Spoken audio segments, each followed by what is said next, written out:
There are some wonderful rivalries in world rugby. One of the greats is obviously the Wallabies against the All Blacks. But for me, the greatest rivalry in world rugby is not so much nation versus nation, it's backs versus forwards.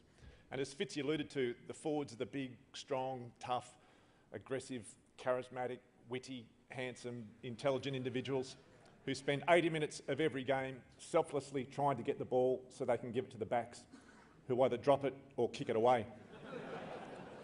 And as an ex-rugby forward, my greatest fear is that my son will grow up to become a back. I think let him be a pimp or a lawyer if you must. But please keep him out of any jersey numbered 9 through 15. And it is something I do worry about. And I got to the point where I woke up with this headache that had hung around for days, and half a pack of aspirin wouldn't make it go away. And I knew the thing that caused it, and it made me feel depressed. It wasn't too much alcohol, just simply too much stress. So I rang my local doctor in my quest to get it fixed. A chat and some prescription drugs I thought would do the trick. I drove to my appointment and arrived in ample time, then sat and watched and waited till the next name call was mine. I walked into my doctor's room, he's checked me up and down, then peered over his glasses and asked me with a frown, "Are you worried your blood pressure might be up again? Or is your gout and hernia a cause of constant pain?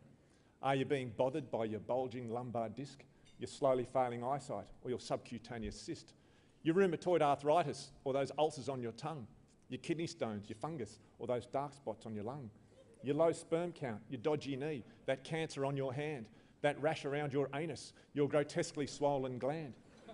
Well, surely then you're worried about your pending heart attack." "No," I said, "I'm worried that my son's become a back." "He's only short in stature, and his thighs and arms are small. He cries when he gets injured, and he cannot catch the ball. He'd rather kick than tackle, and his nose is deadly straight. He'd rather hang out with his mum than drink beer with a mate. His ears aren't cauliflowered, and he will not tape his head. And every night by 8 o'clock he's tucked up in his bed. He's fast and he's elusive, and the girls all think he's cute. And as for scrums and lineouts, well, he hasn't got a clue. His body isn't hairy, and he very rarely sweats. He'd rather read a book than play in winter when it's wet. He's never sculled a schooner, and he's quick to bite and scratch. He whinges, whines, and finds McGarry Owen's hard to catch.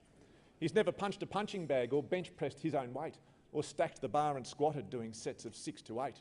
His head is bigger than his neck. He can't secure the ball. He's never seen a prop up close or drove a rolling maul." As I described the symptoms, my good doctor simply smiled. I said, "You do not understand. This is my only child. I tell you, Doc, I'm worried. Is there something I can do?" "Give it time," my doctor said. "Your son is only 2.